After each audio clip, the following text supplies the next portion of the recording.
Hello, hello. Hello, hello. How are you? How is everyone? Good. Good. Good. Let's talk.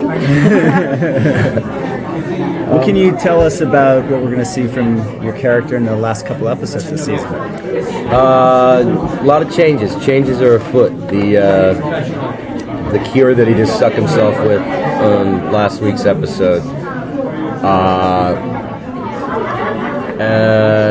is another. It's not a perfect cure, again, by any stretch.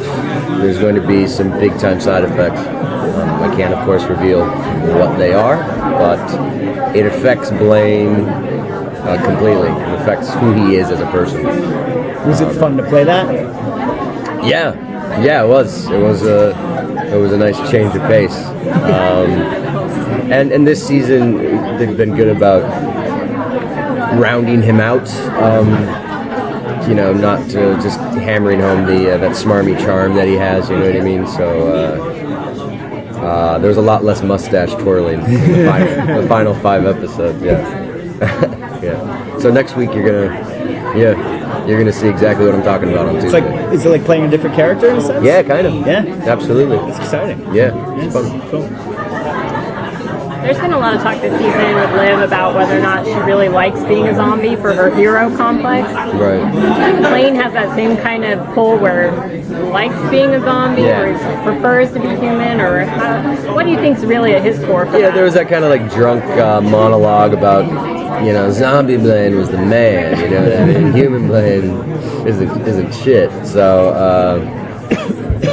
I think there's certain aspects about zombieism that he misses and that he likes, and but obviously, didn't like it that much because he stuck himself with that cure. The other option was death, so who knows? I think he likes the power of being a zombie, but I think he likes sex and food more. Paul was talking about kind of the love triangle with the Is there anything would you like to see happen there? I just like to, I'd like to stretch that out as long as possible to continue working with Ali and Raul, because I love working with them. I think he's got an uphill battle trying to win Peyton's heart.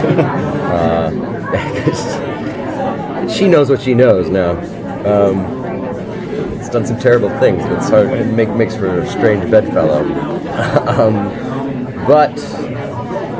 It's going to continue into next season. I can tell you that. And as I said, Blaine's kind of a new guy, with this side effects for the cure. So, God, I wish I could tell you. You mentioned sort of mustache twirling villain, right? Yeah. And you played a lot of villains throughout your career.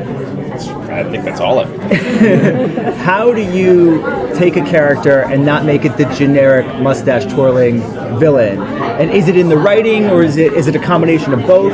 Yeah, I guess my stock answer to that is a man is only as good as his word, and I'm only as good as the words that I'm provided. And, I think that is absolutely true, and I think that's a lot of it, but I must be doing something with these words, because I've been doing it since Alias, playing these guys that you don't know if you want to punch them or cuddle them. Are you tired of that? Do you want to play the hero in something? You know what? I love to do it, and if that's all people see me as, I'm fine. I can work till I'm dead doing this, Yeah. It's a lot of fun. Of course, you want to diversify your portfolio, if you will, and play as many different characters as possible. But maybe the lead, maybe the ingenue that's coming just around the corner. Well, JJ seems to pull the cast into his true. movie, so He's maybe a very Star loyal Trek. dude. The last time I saw JJ, he's like, "Do you want to be in Star Trek?" And I was like, "Of course." Never happened. What the fuck, He's JJ? still the producer on Star Wars. That's true. That's true. I'm just saying. That would be a dream come true. Raul.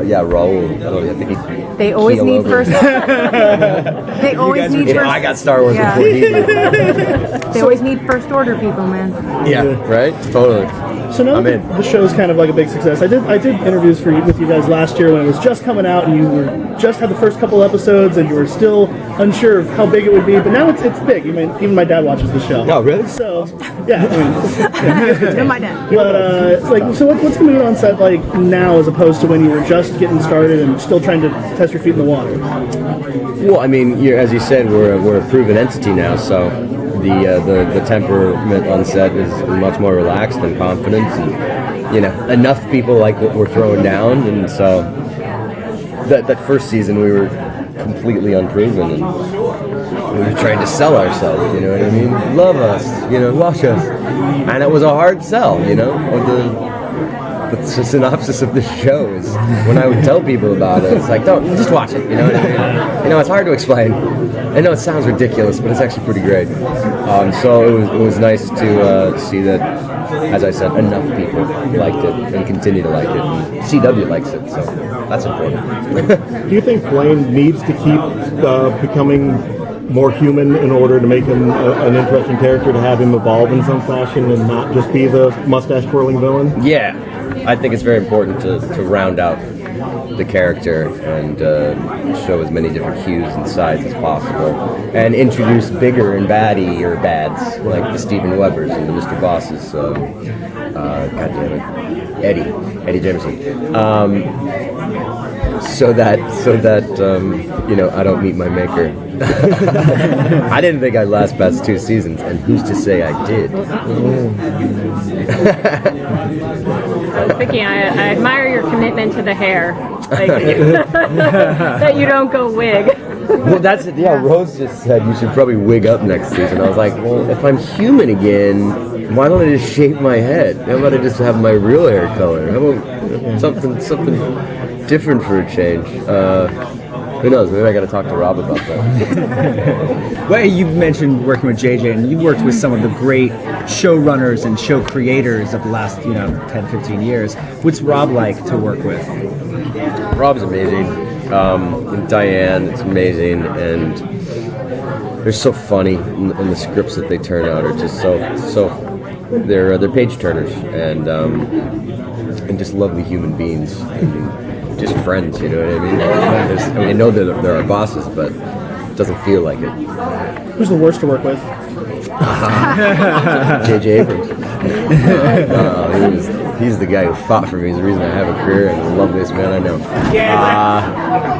Who is the worst? I can't say that. I like that you even contemplated giving us an answer. Because I don't know if there's a worst in the but there's a worst, of course, but not a bad one in the bunch, because just rotate from family to family doing what we do. And after Alias, I didn't think I'd ever find it was going to spoil every other job I had from there on out, because it was never going to be as lovely, and everybody wasn't going to be so united and familial. And then the next show I did was probably Heroes, and it was just as lovely. You know what I mean? Not as good of a show, but just as lovely. Awesome. Thank you. Thank you.